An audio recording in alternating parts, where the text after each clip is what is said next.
Okay, well, with that, it's time to get an update on the latest business headlines. We're joined in studio by our business editor, Stephen Carroll.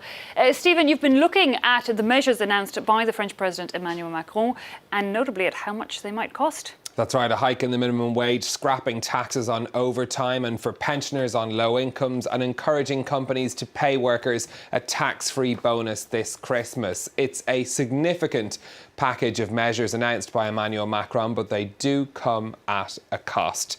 Now, the junior budget minister has estimated the total cost of the package at between 8 and 10 billion euros. The details haven't been broken down officially, but these are some of the estimates about how much the measures will cost the French state. Scrapping the overtime tax, 3.5 billion. Reversing that tax hike for pensioners, 1.5 billion. The loss of income on those bonuses paid to workers at the end of the year, between 200 and 500 million euros. But crucially, there is no estimate on the cost of the minimum wage increase. That is something that will be borne by the French state. It's going to be done through a reduction in some taxes and tax credits, which means that it won't be companies paying for it, but it will, of course, be adding to the French government's balance sheet. Of course, the challenge now for the government is how to pay for these measures without increasing the budget deficit. Now, before these announcements, next year's budget already predicted a deficit of just under 99 billion euros.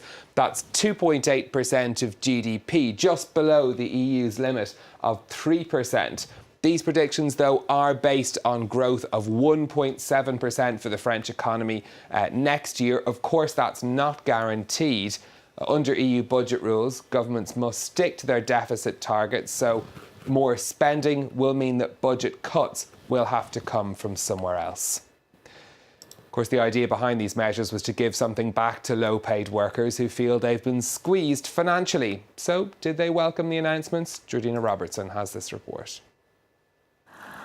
This supermarket in Normandy has 50 employees, 40 of whom are paid the minimum wage.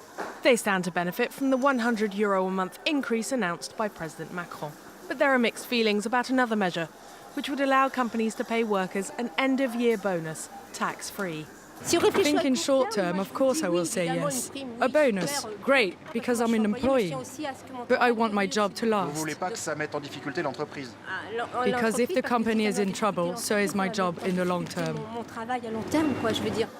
The shop's owner says she would be happy to pay the bonus, if she can afford it. If a company is flourishing and if we can give a bonus and it will be bigger because it's tax exempt, everyone's a winner. I'll do it if I can. The president also announced he was scrapping taxes on overtime so that workers would earn more for working extra hours. While these supermarket employees are for the measure, they point out they can only do overtime in the Christmas period. If there's no customers, how do you think we will do the extra hours? If there was too much work and your boss asked you to come in on overtime, you do it. But not all companies can. Of the 50 employees here, a majority have supported the Yellow Vest movement since it began.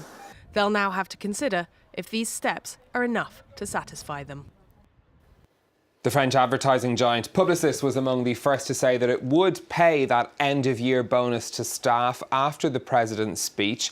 The company says it would pay €1,000 to all of its staff that earn less than €2,500 a month, but it is conditional on that law being passed to exempt the bonuses from tax. The Publicis drugstore on the Champs-Élysées was one of the businesses that had been damaged during the recent protests. Let's turn next to the markets and check in on the pound sterling, which had tumbled yesterday after Theresa May delayed that parliamentary vote on Brexit. We saw the pound tumble to its lowest levels in over a year. It's holding steady around that level now, worth just under $1.26 and just over €1.10. On the stock markets, European stock markets hit by the Brexit uncertainty yesterday. Things looking up today, though, gains across the board. Shares in Paris up after those announcements by the French president. Retailers among those getting a boost. The boost in the minimum wage thought to be particularly advantageous for them. A mixed picture in Asian trading earlier, though. Falls in Tokyo, but gains in Chinese shares over hopes of progress in talks over trade with the United States. The chief financial officer of Chinese tech giant Huawei has applied for release on bail while the US tries to extradite her from Canada on fraud charges. A court in Vancouver heard that Meng Wanzhou offered to submit to electronic monitoring and surrender her passports if she was temporarily released. Her arrest has caused uproar in China. The US accuses Meng and Huawei of breaking sanctions on Iran.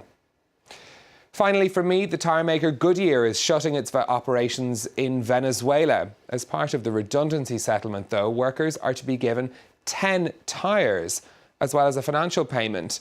The tyre is highly valuable on the black market in Venezuela, reflecting the country's deep economic crisis, where it's claimed that inflation is as high as 1,000,000%. Goodyear is the latest multinational to announce it's leaving the country. Similar moves earlier from the likes of the cereal maker Kellogg's. Eve. Okay, Stephen, thanks a lot for that business update.